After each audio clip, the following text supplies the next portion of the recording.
Vous allez me faire la leçon sur la pénibilité au travail?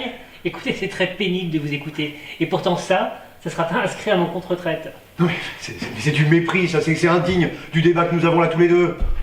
C'est ridicule. Vous voyez la façon dont vous me parlez? Ça, c'est ridicule. Ça, c'est du mépris. Est-ce que vous m'auriez parlé comme ça il y a 10-15 ans? Eh bien non. Nous ne sommes plus il y a 10 ou 15 ans. Mais ils ont quand même pas tort, hein. C'était largement mieux avant, non? Mais tu parles de quoi, Lambert? Même la bière, elle a plus le même goût. Elle était meilleure avant. Et donc aujourd'hui, vous nous parlez d'hier. Oui, et plus que d'en parler, allons visiter ce temps magique d'avant avec notre ami du comptoir. Mais vous êtes qui, vous? Il est passé où? Eh ben, il est mort, hein. C'était comme ça avant, hein. Maladie infantile, pas de vaccin, pas de médicaments, il n'a pas survécu à sa première année. Ah ouais, c'est rude. Ouais, c'est vrai. Allez, on le reboot. Il s'est passé quoi là? Vous avez été victime d'une nostalgie aiguë, ou encore crise de nostalgie.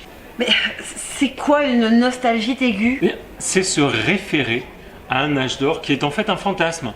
C'est le fameux mythe du « Ah, c'était mieux avant ». Ah oui, ben heureusement qu'on oublie les choses désagréables. Bah oui, sans ça, une société n'avance pas. Parce que si le souvenir est important, il faut aussi regarder devant. Qu'est-ce qu'on cherche avec cette évocation du passé? Sa propre jeunesse perdue. Penser qu'un autre passé est possible qui changerait le présent et le futur. Ouais, mais il y a des jeunes qui sont nostalgiques d'un passé qu'ils n'ont pas connu. C'est vrai. Et finalement, le passé qu'on ne connaît pas est plus rassurant que le présent qu'on ne veut pas embrasser. C'est une sorte de lâcheté, la nostalgie, en fait. Pas tout le temps, mais ça peut l'être.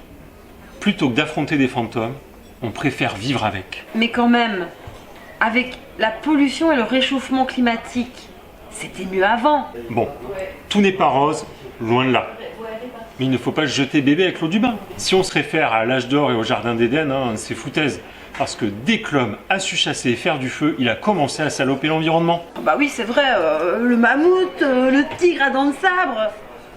Le tigre à dents de sabre. Ouais. Lutter contre les maux de notre temps, ce n'est pas un retour en arrière. C'est trouver les solutions avec les connaissances, certes, du passé et la sensibilité d'aujourd'hui.